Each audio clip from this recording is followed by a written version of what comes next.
She didn't see All it, right, but I that's don't. cool. That's cool. That's cool. All right, man. That a music. That a music. You gotta bob a little bit, just a little bit, little bit. Look, he thinking about it. He thinking Yeah. about it. He I thinking mean, about I it. could still work with it, but this ain't I mean, me. I know it ain't confunction and Earth, Wind, and Fire. You would it go back further than that? Yeah, but that's right in the cut. That's right Right in the there. cut, right Yeah. there. Okay, well, just think about it as Earth, Wind, and Fire. You know, that's the best I could do right there. You No, know. it's So, all good. hey, y'all, welcome to the 11th Hour with your boy Pastor Mike, aka 90s number 5, where we talk about our youth, family, and community. So, you know, the 11th hour, the thought process behind the whole 11th hour deal is, you know, sometimes in our 11th hour, we got to make some great decisions about things we want to do for life and things like that.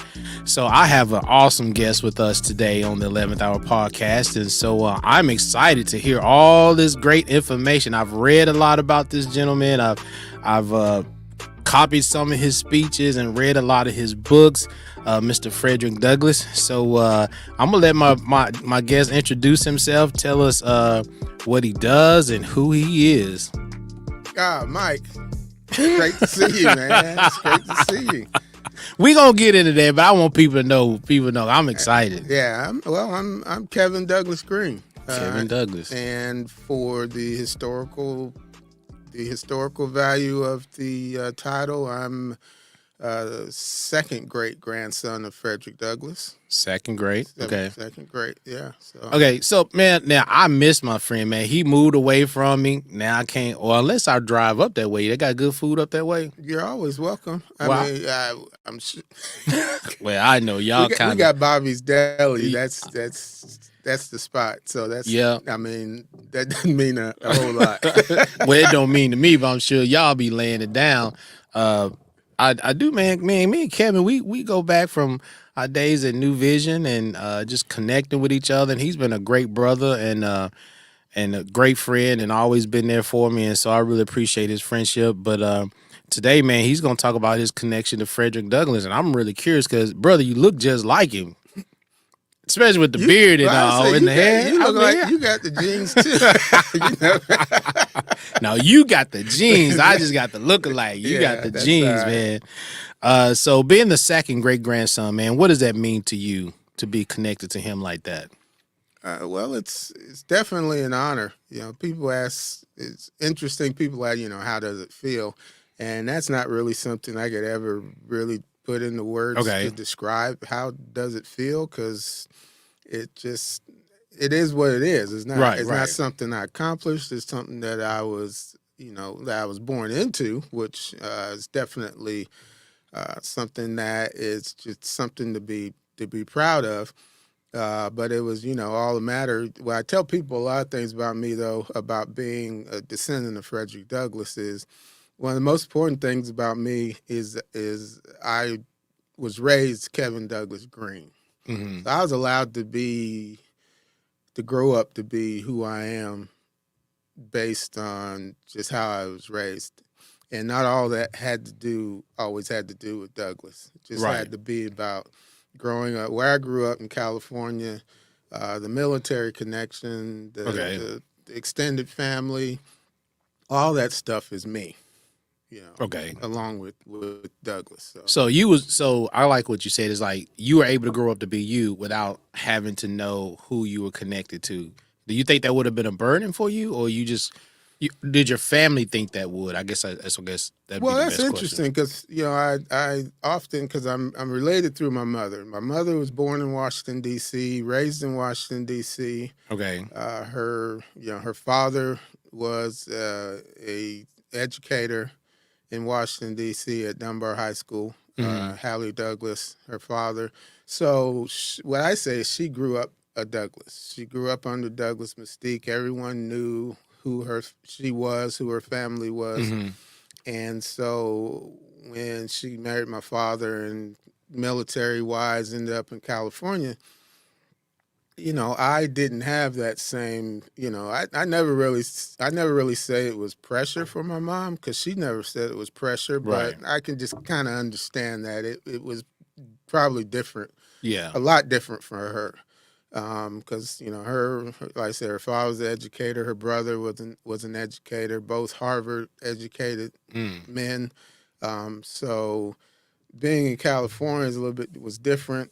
I was just able to grow up, be a kid, and when was it that I realized who Frederick Douglass was? How the connection Right. wasn't until probably around sixth grade in elementary school when we took a trip back east, Mm-hmm. and I was able to see Douglass home, meet people that my mother grew up with. Oh, cool. And so this is like the early 70s. So there were still people around that knew my grandfather that I was able to meet. And so that's when I kind of understood the significance of Frederick Douglass based on the family connection. Then after at that point, actually reading about Frederick Douglass is where you really get the base information on him himself. Right. So Right. reading his autobiographies is. I always tell everyone, you want to know about Frederick Douglass, just read the man's own words because he wrote them three Oh, yeah, different he did. times. Yeah, he did. He So did. But I mean, but for you, like going through the hit, like learning that in class, like you could actually say that's my granddaddy. Like, I mean, to have that honor to do that, like I feel what you're saying because out west it probably wasn't as prominent as it was back this way, right? right, it Right. wasn't as prominent, and that's something I think about when people talk about history, especially Black history. Growing up in, everyone has their different times. Right. So for us growing up in the 70s, and we talk to each other as adults now, and some people say, I never knew you was related to Frederick Douglass, and I don't remember learning this or learning that, Mm-hmm. about history, Black history, and different things. And I always, as an adult now, I always kind of have to think about it in the brain of a child sometimes, of how much as much as for one thing, for me, we were living in history. When I think about, it's kind of like say sidebarring.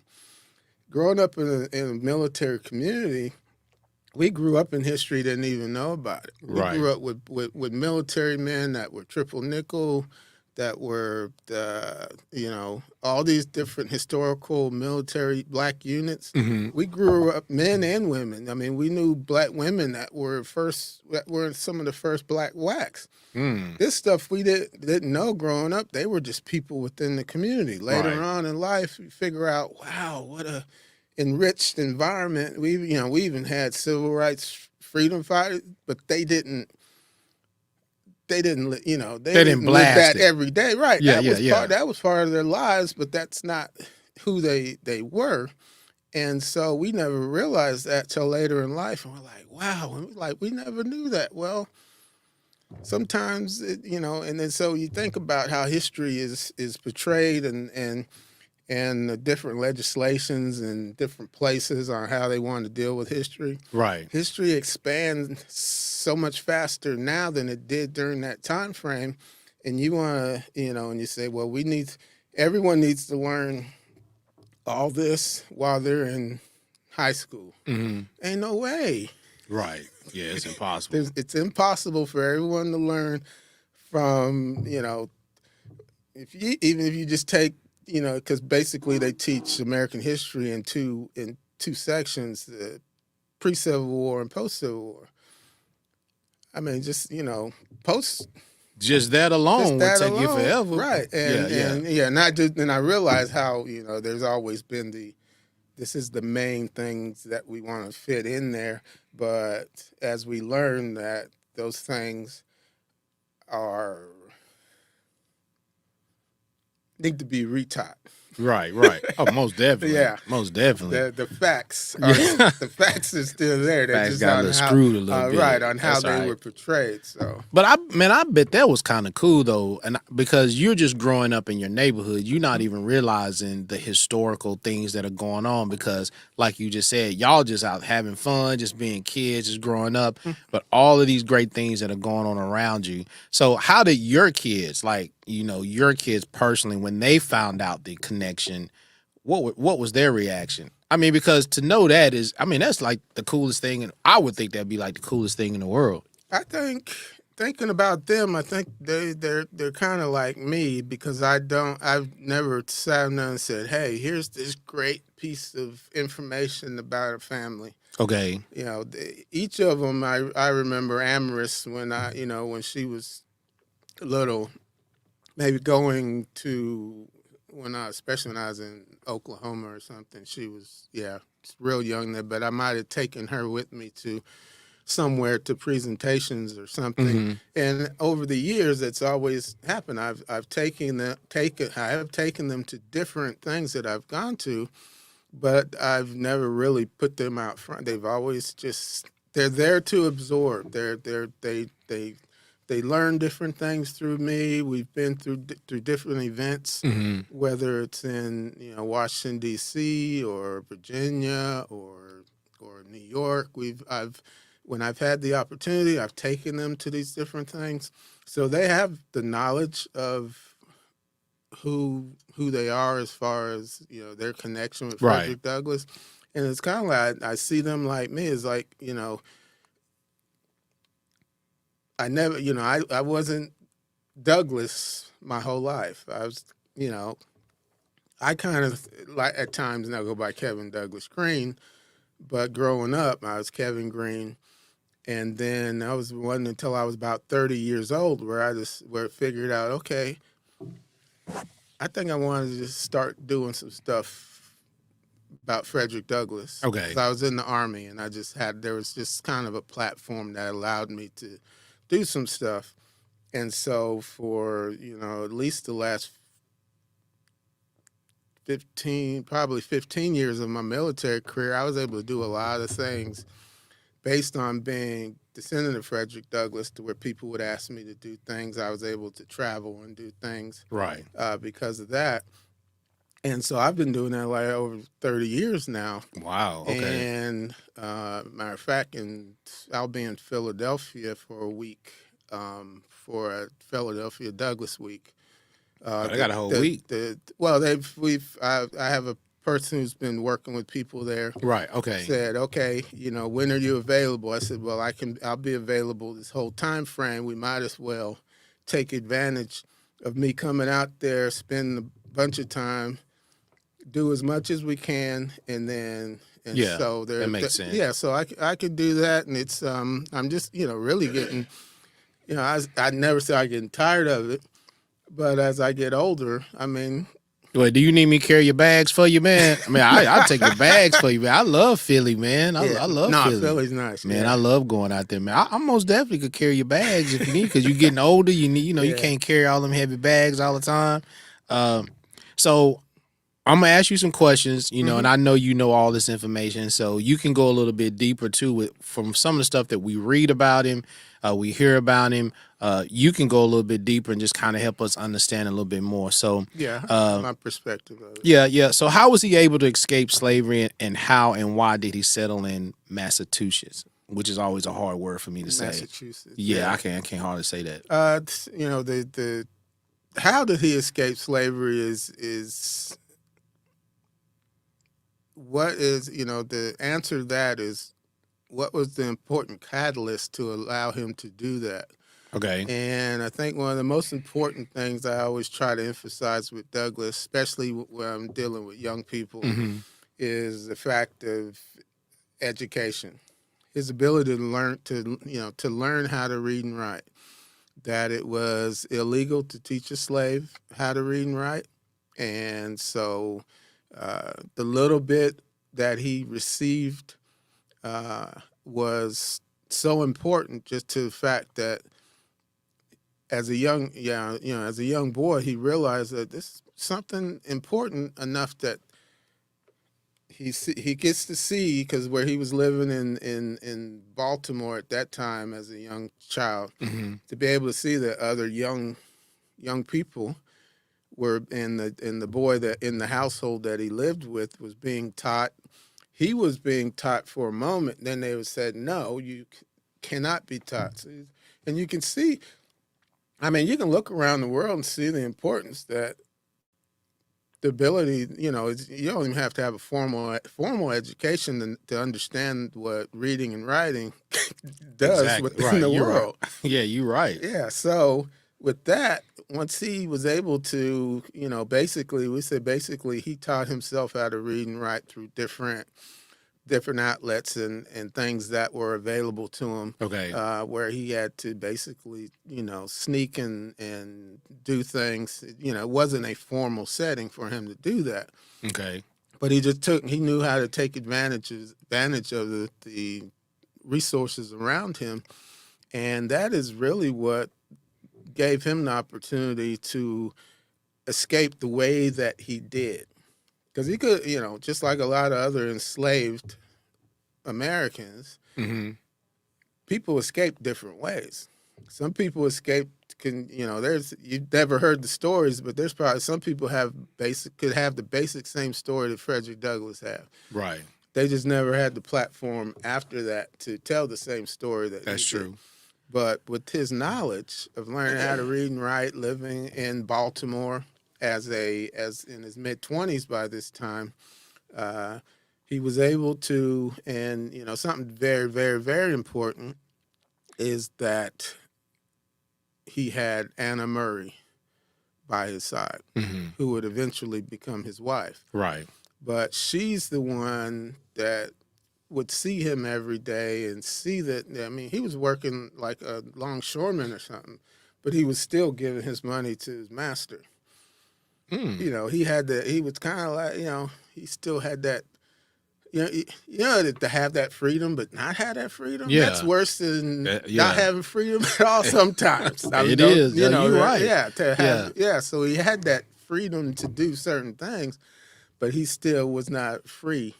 Okay. And so she encouraged him, and he was able to have know what type of paperwork, read schedules, train schedules, boat schedules, trains, and be able to just basically just Good ghost. and head up north from Maryland up through New York and Massachusetts, and then start his life as a he was basically a free man, because he would never go back into servitude, but eventually his freedom had to be paid for, which it is what it is. Yeah, But yeah. but at that point he was on the run and became a free man, but that's how he ended up there and ended up bringing Anna Murray up, and they got married.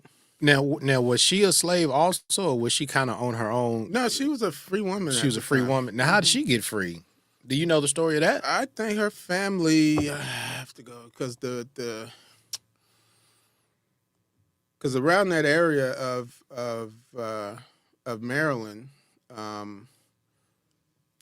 I'd have to go back into the research on her family, but she was a free woman at the time. So Okay.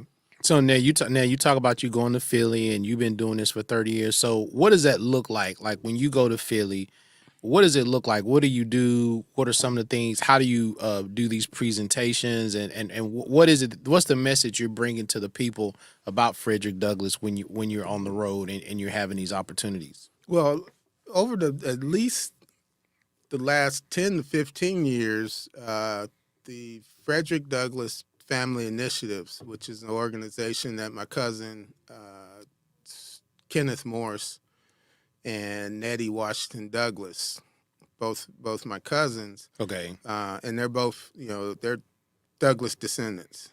We all had the same. Me and Nettie, which are both second greats, we had the same great grandfather, Charles Douglas. Okay. And so, similar to my story, as he always known his heritage, and they're also related to Booker T. Washington. Oh, okay. So that's where the Washington piece comes in. But he always known growing up, and again, similar to me, it's just a matter of going through life, doing things, and then between him and his mother, they figured out, okay, where do we take this our Douglas legacy to where it benefits other people. Because we can run around telling people, even though there's, a lot of people in Murfreesboro. I lived here for Yeah. 18 years Right. in the church and different places. Don't know. Don't know. All they know is that's Mr. Greene or Right. Kevin or whatever. And I'm fine with that because I am who I am. And so that's kind of like the way he grew. And then they decide, how do we take this extend this Douglas legacy? So the legacy part is how do you extend Right. Douglas's legacy that where it benefits humanity? And they created the Frederick Douglass Family Initiative, and the main focus of that is to end modern-day slavery and human trafficking. Oh, okay. And within inside of that, so that is the main mantra. That's the main goal, is to end slavery around the world under the different, the different masks and labels that slavery has, which is so sad, that you see legislation, Tennessee's did a new legislation on human trafficking, and a lot of other states the same way. But that's where the legacy now. So I've been working. I am a advisor within Frederick Douglass Family Initiatives as a descendant. I'm labeled, have the official label as a senior advisor. Okay. So I'm able to go around, and we have what's called the narrative of Frederick Douglass, the first book that he wrote. Mm-hmm.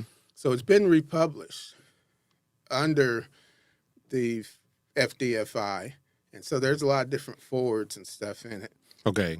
And so that particular book, we wanted to get out to young people, no cost to them. So this is how you're able to teach about Frederick Douglass, other than us going out and just telling people about him, is let them read his own words and get them to young people to where it's no cost to them. Right. So a lot of different organizations, schools. I mean, even last year,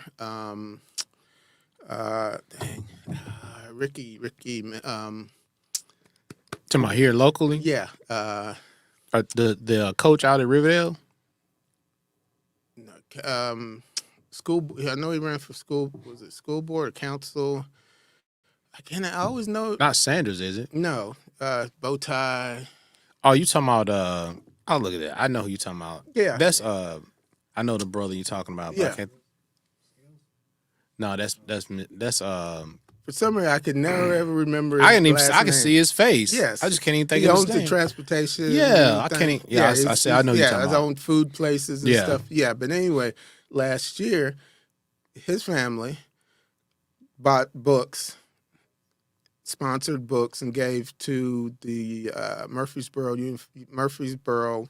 schools Mm-hmm. for each of their libraries. Oh, cool. And we did a presentation to the superintendent of Murfreesboro City Schools last February. And so that's kind of like what I do now is most of the time I go somewhere, like I'm going to Philly. I've been there over the last probably 4 years now. It's probably maybe my 5th trip Mm-hmm. to where either it's some type of organization sponsors me to, I'll speak at some type of event. But one of the main things I tell them I want to do is I want to see young people. I want to be able to talk to young people. You pay for this, that, and the other, but you're not paying me to talk to young people. That's a pro bono for you. That's what I want to do, and whatever else that you pay for my transportation and lodging, I'm good. I come out even. I'm not, this isn't, I have a job in retirement. We have money, never enough, but but I'm able to interface and be able to choose your words carefully. I'm able to be in touch with young people. Yeah, no, I know what you're saying. So that's, I think, the most important part of it. And that leads me to my next question, which is really important. Do you think culturally, you think our culture has lost that knowledge of who he was and what he did? Or do you think we're in the process of losing it? Well, yeah, I think over time, as things stretch out and you add more knowledge the ability to learn more things, Right. that certain things are going to, unfortunately, certain things are going to get filtered out based on other things that people consider more relevant or more now. Mm-hmm. Um, I mean, because as we, you can just think about over time from the like recently Emancipation Proclamation to the 13th Amendment to uh, Reconstruction, civil rights movement, Jim Crow, all these different. You make you get up that hill, and they built. It's the hill starts to crumble and starts to fall down either through people subversively undermining Mm-hmm. or people just think that the foundation's good and there's someone under there digging it. And Right. eventually that foundation starts to sink and fall, and then you got to rebuild again. And the civil rights movement, we rebuild again, and we get through, and then we're in segregation is no longer, and so everybody's on a quote unquote equal standing now, and you see where people dependent on each other a whole lot. You don't have to. You now have a choice on where you can buy your groceries and what cab you can ride in and the Mm-hmm. schools you can go to. And people often see that as a decline of certain communities because of, you get advantages and it becomes a disadvantage in some ways. Um, and so as time it's just the ebb and flow. So the things that were important at one time don't seem as important to this certain generations because what's important to them is what's happening now. Right. That makes sense. And then, but you still go back and you look, and then, for those who are able to understand and appreciate history, you can look at the history and draw these different things and see people and try to use those, those legacies, those mentors and different points of history to say, yeah, we've done this before. We've been able to do this. There are people who've been able to do these things, and it was never easy. Right. You can't ever point out someone and say that they did it the easy way. They've never done it the easy way. It's just a matter of what you see, because when you kids think everything we've earned that we have, that we just went out You and bought just it got it. just Yeah. because you're part of the family. Yeah. I'm supposed to get it too, but Oh that's yeah, not yeah, the way. yeah, most Yeah. definitely. So you mentioned this briefly, and so I read somewhere that he did play a small role in the Emancipation Proclamation, right? So can you explain what that role was? Or Yeah, well, he had a relationship with Abraham Lincoln. But they Mhm. say, they say, well, Frederick Douglas, Abraham Lincoln were friends. I was, everybody he had an agenda. Right, Abraham Lincoln, as president, had an agenda. So, in political and in different aspects, there's agendas, but he was able to bend, Abraham Lincoln's ear to the fact to be able to let him know that as and at this time, really, it was kind of like, Frederick Douglass was, he was a champion of humanity, right, but you can't pull everybody along under the same platform every time. So his main platform with this was the African American men, hmm slaved or enslaved or not, that there is a quote unquote workforce or fighting force, that untapped force that the Union needed to be able to help end this war. And that's what his focus was. It's like, we're not just looking to become, for, all these all these men in the United States, in the North, North or South, all these people fighting to keep her in slavery, and the slaves don't have no peace in it. Right. Give us a peace. We want to be part of the solution so that once it's done, we can say we won, and then we say we had a piece in this, and yet people aren't just sitting there. This is kind of like my mind saying, okay, this is what we did for you, so now you owe us. Right. No, we were Right. able to contribute to this whole thing. We played a too. part too. Yes. Like we played a part in all this process too. And that's what I think, especially here in Rutherford County, is, I've always, having worked and still volunteer with Stones River National Battlefield, is that people don't, and it's kind of understand. Again, I didn't grow up here in Murfreesboro, so I had the mindset of the different parts of the African community of how they were taught and perceived the history of the area. I'm an outsider, and I'm just going based on what I learned, not what I experienced. Because I've talked to brothers my age that experienced some things that make them not want to, they say, hey, this. Leave that battlefield Whether it was alone. 1960 or 70, it might as well have been 18 right. 62. Right. Yeah. So, but to tell them that, that's where the Emancipation Proclamation got its teeth from, was the Battle of Stones River, because it was going on when the Emancipation Proclamation went into effect. Okay. January 1st, 1863. Battle of Stones River. Right. Even though African Americans weren't fighting in that battle, they still, once that battle was won, the Emancipation Proclamation had gone into effect, and then several months later, black men were able to join the Union Army, and eventually, black men, the 111th United States Colored Infantry, built the cemetery. Right, the one right here? Right here. Yeah. And the cemetery community, which is right next to it, right. Some of the soldiers from the 111th stayed and helped establish the community of cemetery. Wow. And that's another road we could go down.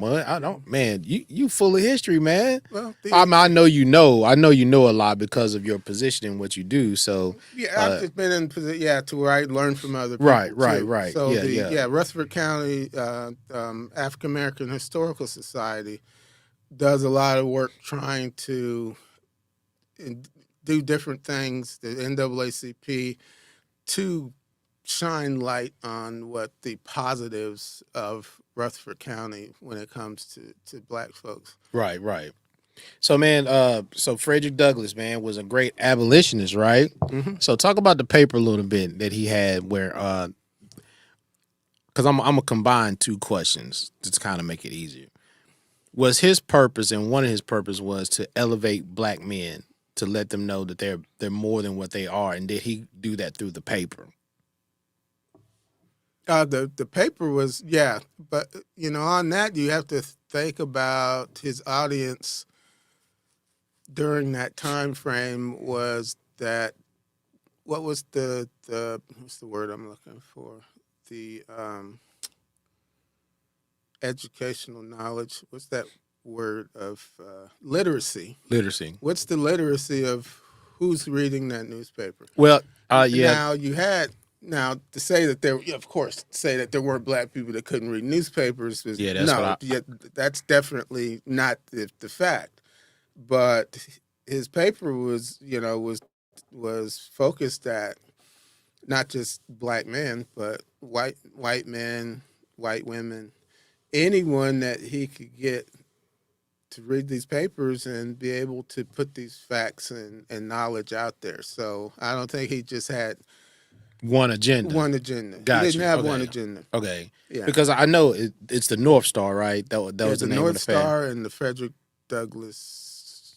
He had two. North Star is the most notable one. Right. And the Frederick Douglass paper, I believe it was. Well, how was he able to do that in that era? Like, how was he able to create a paper and be a publisher and be able to get all? How was he able to do that in that era?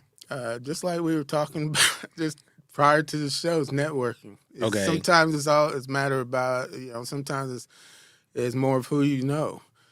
Because when he escaped and when he was was out there, he escaped. Here's this knowledgeable black black man that was enslaved, goes to, meets William Lloyd Garrison and other people and tells his story. Mm-hmm. And then they take him out on the abolitionist speaking circuit, and he's telling people his story with the chance of being recaptured, but also with they also said that there are people who said, no, he speaks too well and is too knowledgeable to be having been a slave. He's basically a ringer. They just bring this man in to tell the stories, Right. to try to, to help the abolitionist movement because you needed a black face to tell the stories. But nah, he was true. Mm-hmm. And so then he was able to, financing is a whole lot too. He just didn't make his own money, bitcoins and stuff like that. He goes, He said, "Wait, you done started a whole I know that. controversy by just that one statement. You done got the feds looking at us and everything." but he had to be able to know and when I say impress people, how many, some people don't really care how many people they impress, but sometimes you do enough for people to support you. You guys Right. impress people enough to support you. Yeah, you do. Yeah, so he was able to do that, and that's how he was able to do that because he could not do it on his own. But one thing about his papers and stuff, it was a family operation.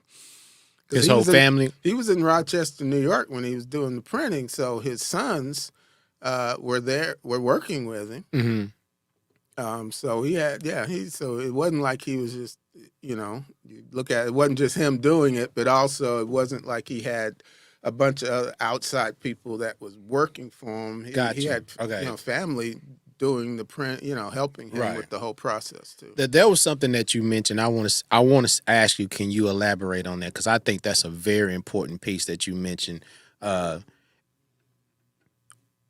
Him going out doing these speeches in front of all these people, traveling. I'm guessing he's traveling from town to town, city to city. I guess I'm just guessing, state to state, maybe. Mm-hmm.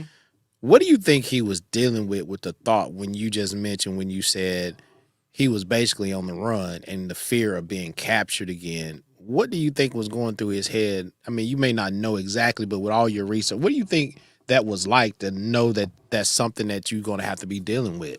Yeah, well, it's, I guess it's not basically, it is, that's what it was. Yeah, that's what it was. Especially once he started having a family. Right. And he was going out. Now, one thing, people would know that he had left the country.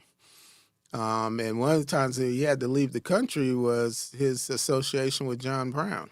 With John Brown's Harper's Ferry raid, Mm-hmm. John Brown wanted Frederick Douglass to be a part of this, part of that movement because of the part of it, the respect that Frederick Douglass, he had for Frederick Douglass, and he knew other people had. And so when Douglass wasn't part of that, and Brown, there's people who know things, so they know Douglass and Brown's connection.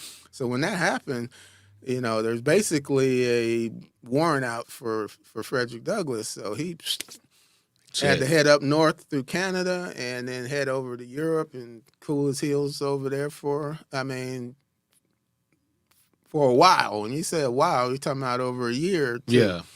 And so he had to leave his family in the States. And that's another part of where, you talk about Anna Murray Douglass, that not only was she the catalyst of him escaping, but when Douglass was not at home, how did Douglass continue to exist and be able to become in a lot of places, the household name that he is? Yeah.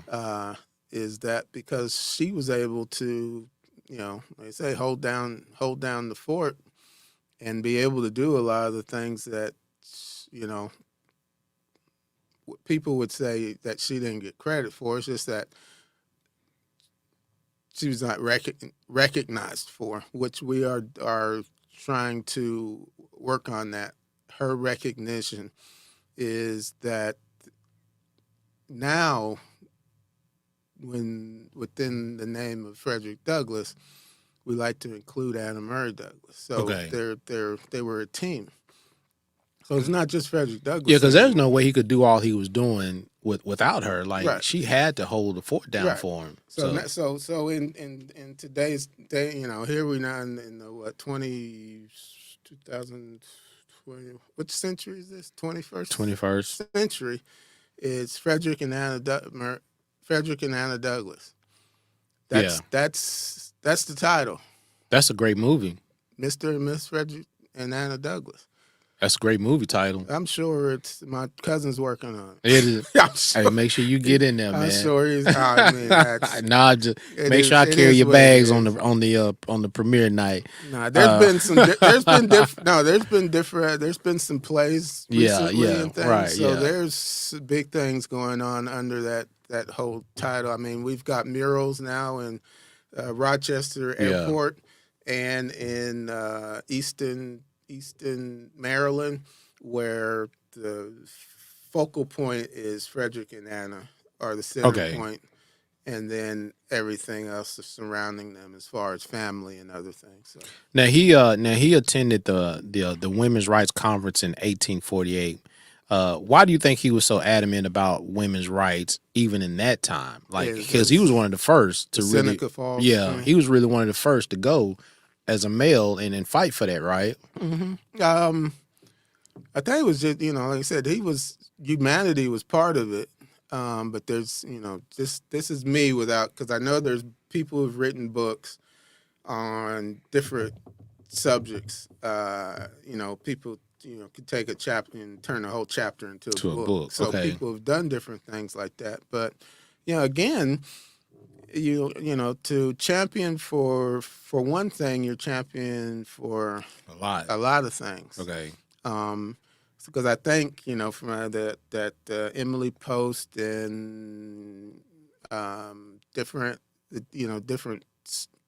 quote unquote suffragettes or whatever during that time frame, that Frederick Douglass knew that some of them weren't, because Frederick Douglass' first thing, I believe, was to get the black men to vote.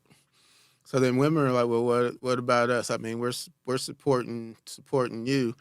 So what about the women too? And it's kind of like, well, come on, we, sometimes, who we're dealing with. We can't get everything all at once. Right. One of it was first, we need to get the slave free. Men, at that time, regardless how everybody, even black men knew, okay, men rule the world. Let's get the black man their opportunity to do this. And then after that, okay, well, women deserve what they deserve too. So it just kind of like, I guess it was the succession of steps. Mm-hmm. But, at certain points, along that way, he had to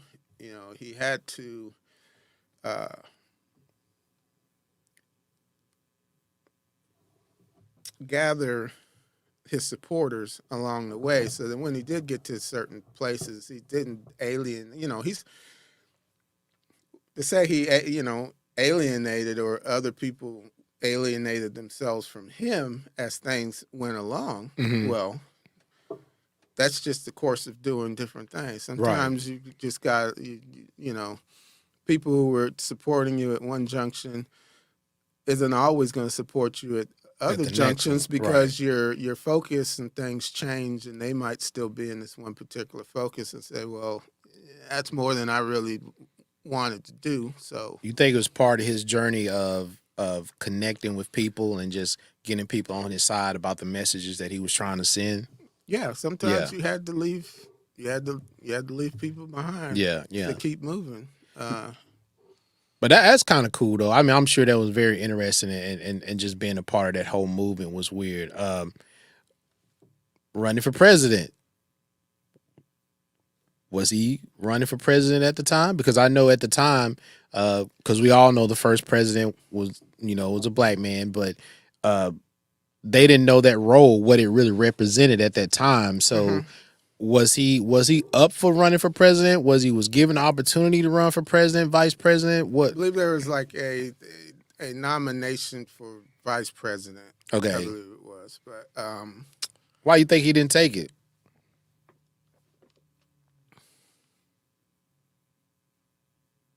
probably just the timing. Timing. Okay. If you just think about Reconstruction, the time where PBS pinched back and the different people, especially down in the South Carolina, Mississippi, North Carolina, where you had, just think about Senator Barack Obama.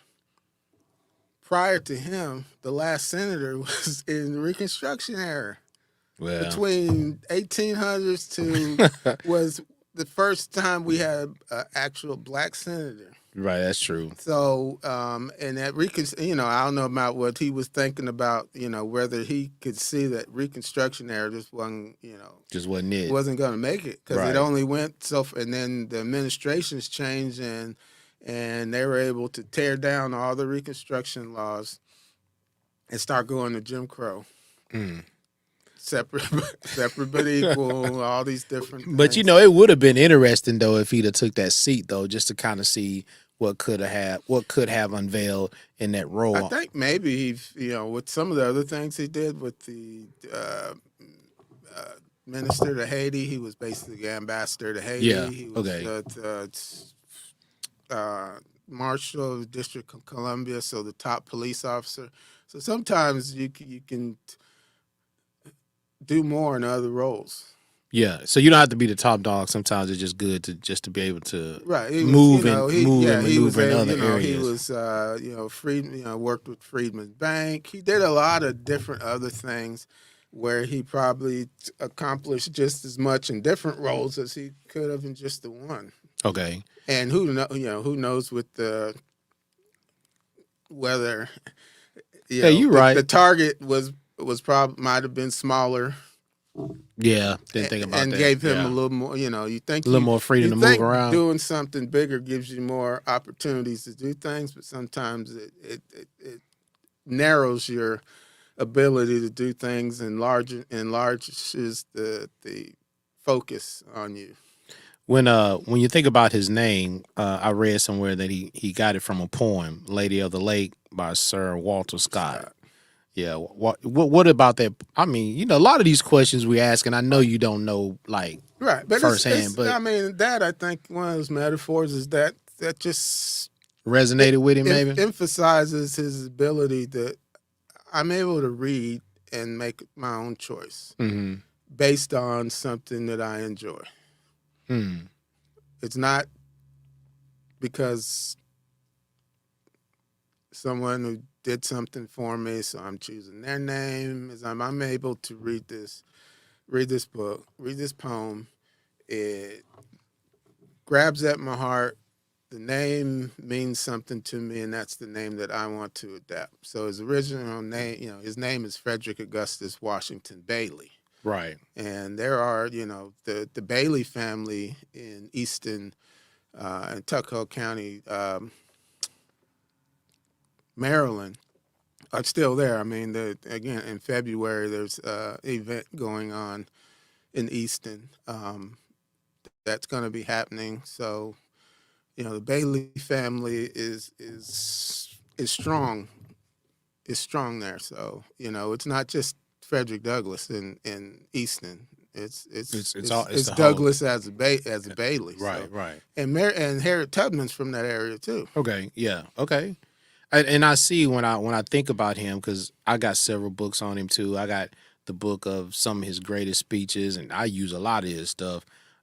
Man, I could just see education was, especially back then, I already know it was important.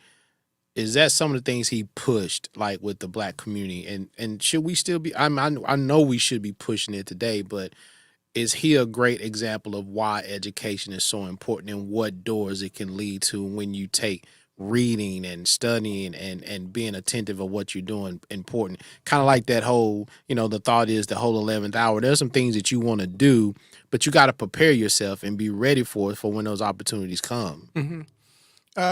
Because I know with dealing with Frederick Douglass, Booker T. Washington, George Washington Carver, there were different mindsets on how quote unquote the black man, because typically that's how things were directed in the late 1800s, early 1900s, is for the black man to be able to do this. So there's the industrial people be able to learn a trade, be educated, and now they've realized is why can't you do both? I mean, that's part of what some of the institutions, especially the HBCUs, some of them you see them as more or less trade schools, the A&Ts and stuff like that, but they're centers of education. So some schools had more of a trade in mind, and some had more of an education base, but they all were education. Education is the forefront.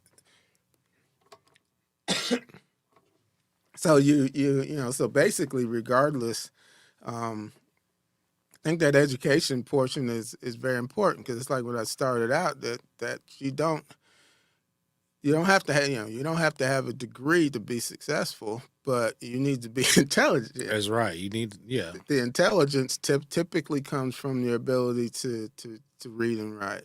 Right. And not only that, I mean, not everybody can read, because not everyone can see, not everyone can speak, not everyone can hear. But believe it or not, in one way or another, everyone can communicate. And that's one of the things, you got to be able to communicate. That's true. So, Helen Keller proved it. I mean, if you ever think you can't do something, whew, wow. Man. Well, I would love to talk to somebody from her, because I'm like, how? Like, I'm still don't understand how she was able to do that. Right. That's just incredible. That's just incredible. But when I guess one of those things that people talk, when you've always got some type of sense, and I think the one sense that someone can't take away from you is God. Right. So you can't do all these other things, but you still got God, so He can direct you through different things without these other senses or abilities. So I just got a couple more questions, man. So in your opinion, what do you think one of the greatest things that Frederick Douglass was able to do for the black people? Or because I know he was. It's you know what? I'm gonna say this, and I hope I don't get in trouble for saying this. I don't think I will, but it's just amazing that back then in the 1800s and the 1900s, that it's almost like he was just, him and those guys that you just mentioned was on a different level. Even though they knew the importance of freedom and the black people being free, but it's like they were still thinking about everybody and the opportunities for everybody, not just for us, but they wanted to make it so that we all could get along. And that was the fight. I know that was one of the fights, but for him, for Frederick Douglass, what was his biggest fight at the end of the day? At the end of the day, I think, what stands out is, and that's why I try to make it the point for me, is what actually got Frederick Douglass to be able to be where he was. And then, again, it was that ability to read and write. But one thing that's interesting about him is that, he didn't become I guess he became free 3 different times. Okay. Explain that, please. I'll go backwards. Okay. The third time is when they eventually paid for his freedom. Okay. A consortium in was it England or Ireland gathered the money, paid his master the money to make him free. The second time was when he was able to basically escape. Okay. So that was the second time he became free. That's when he became, free and bodily free. Okay. The first time was when he had the fight with Mr. Covey. Okay. Now, Explain Mr. that. Covey was considered the Negro breaker. So Frederick Douglass was sent to him because he was basically getting too big for his britches. Okay. He was, at this time, he was already reading. He was teaching people how to read and write. He was, already had tried planning an escape. So he had, he was building up this resume that as a enslaved person, he wasn't, but slaves were valuable. They were valuable property. Unfortunately, they were still property, but they still had value. So to just go out and say, okay, you're becoming too much of a problem, and just get rid of you. Well, they've just lost some profit there, right? And the value of the person itself and what that person can do for your estate over so much time. So you just didn't get rid. Either you sell them, but you need to get some type of profit back out of this person. So they said, okay, Doug, he needs to be taught a lesson. They sent him to Mr. Covey. So I'm making the long story long, but I'll shorten it up. So Mr. Covey is Negro breaker. He treated his like animals, basically. He worked them from sun up to sundown. If you didn't do what he wanted you to do, he'd beat you, blah, blah, blah. Douglas wasn't used to that. He actually had a, relatively,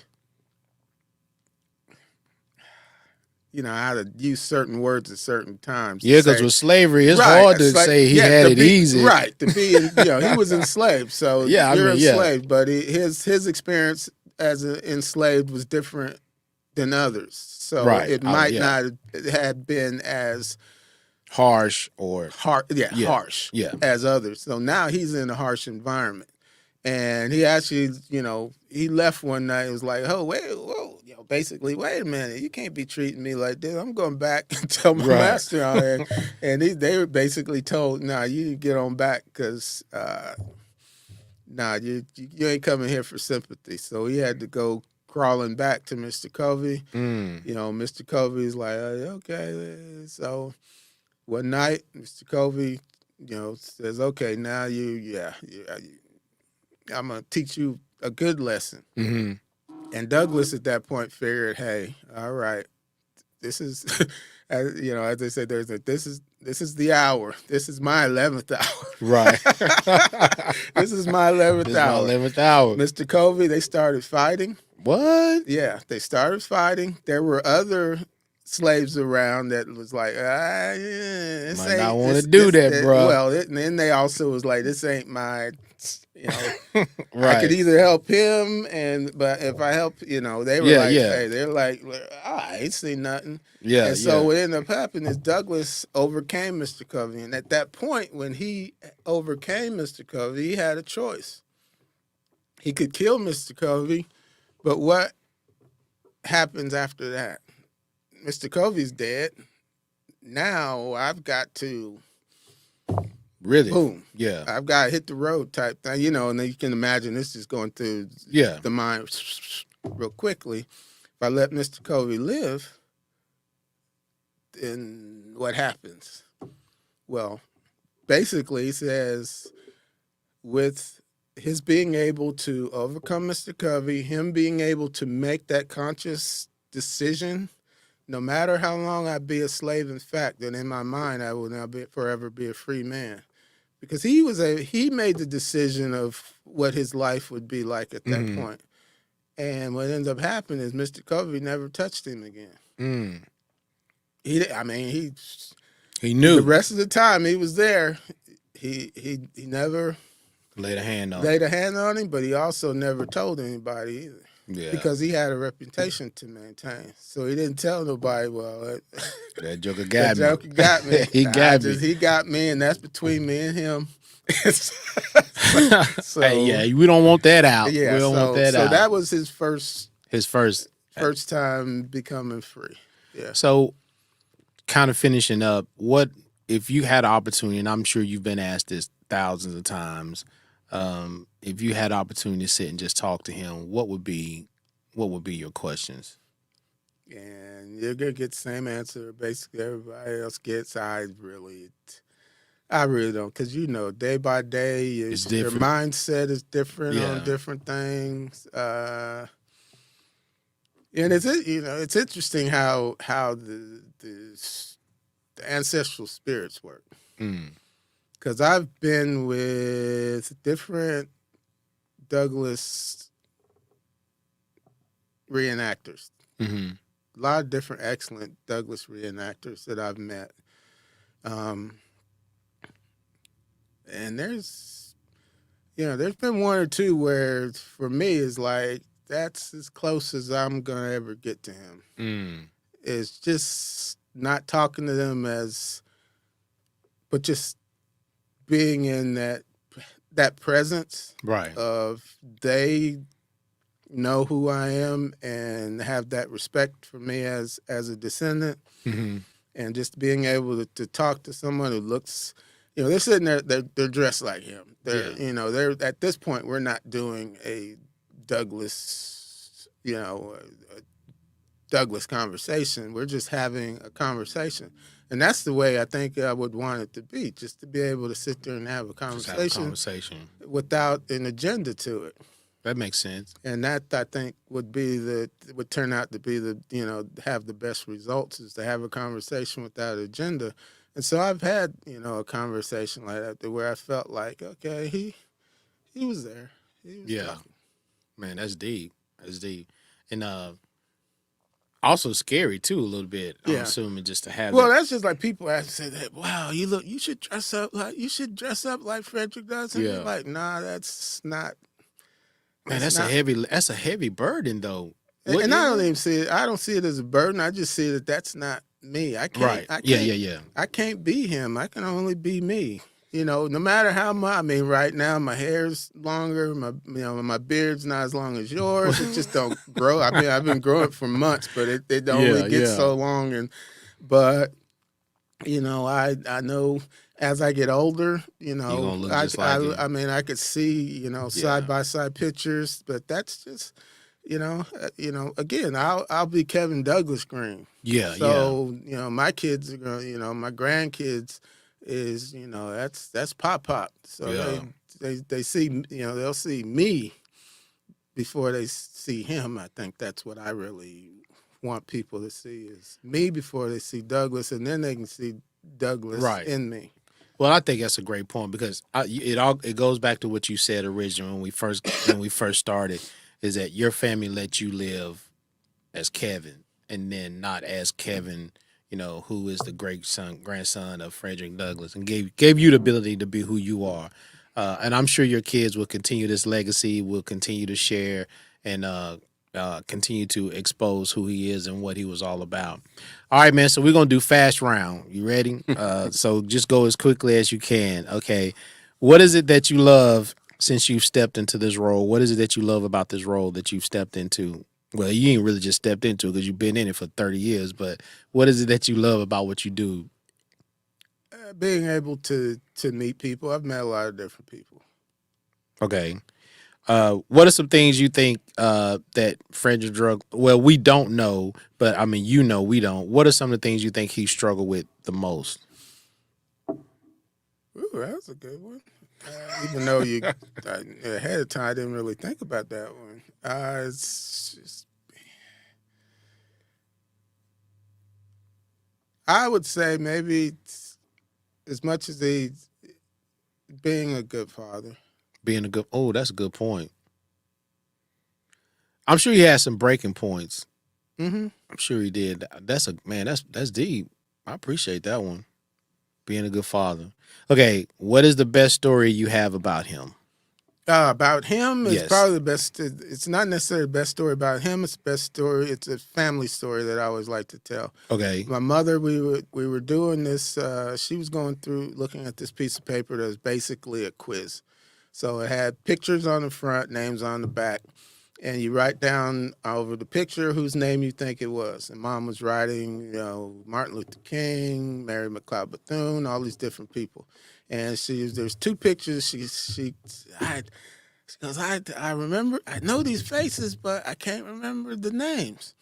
And she says, I remember them because they used to come over to my father's house all the time. Mm-hmm. And when we turned the pub, put the names, it was the Asa Philip Randolph and Carter G. Woodson.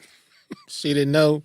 I mean, Or she just forgot. She couldn't remember the name. She I got remembered you. him by face. Right. But Gotcha. when we turned it over and matched the name to the face, it was Carter G. Woodson and Asa Philip Randolph. Wow. And Asa Philip Randolph, the architect of the March on Washington, of course, Carter G. Woodson, the father of Black history. Right. Man, you just a walking history book, man. I promise you are. Okay, one thing you would like people to know about Frederick Douglass that many may not know. I'm pulling them out on you today, ain't I'm, brother? I know one thing. He loved music. Okay. His grandson was a concert violinist. He did. He loved music. Some people might know that, but yeah. Well, that European experience probably had a lot to do with that too. Maybe. I don't know. Yeah, because of typically European culture, especially at that time, for music was very important during that Most time. definitely. Okay, your favorite scripture? Yeah, you did too. I prepared you. Yeah, you did, but I mean, you know, that's. Oh man. Okay, well, tell me what you mentioned it. Tell me what you love about God in that relationship. Yeah, that he surrounds me with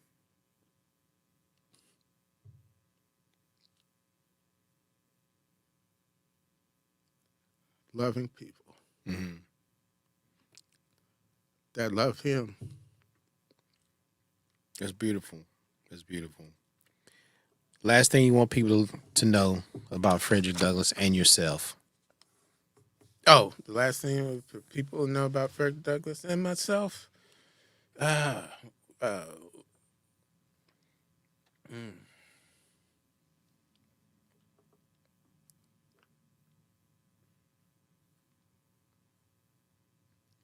We both were able to live in one of the best countries in the world. Even with and we both been able to see, traveling the world, we both been able to see the differences between the United States and other countries during different time frames in its history. But it's still the best country in the world. Still the best country in the world.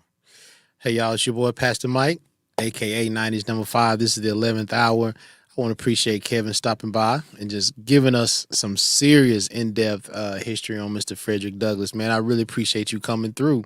Tried my best. Man, you did a great job. Great job. He up there with them grandbabies now, so I don't get to see him as much as I used to. He done moved away and bought 700 acres somewhere out in the country. We can't even find him no more. You see, I told him, he come in dressed like Grizzly Adams and, got his coat on. He's enjoying that weather up there. Well, we're still waiting to get our mule. Mule. See what I'm saying? I'm telling you. Yeah, our 4-wheel mule, 4-wheel drive mule. Still waiting to get a truck. Hey, but he's living the life, man. You got a great role, man. I appreciate you doing what you're doing, and man, continue to educate our young people about Frederick Douglass and all those great men in that era. And man, what an honor it is to have opportunity to just to hear some insight. Can I say one thing about Yes, sir. I really appreciate watching your journey.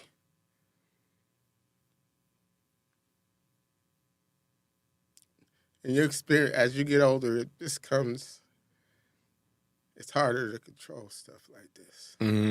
But watching your journey, and because I remember when you and Nancy started your family, and to see you guys grow as a family.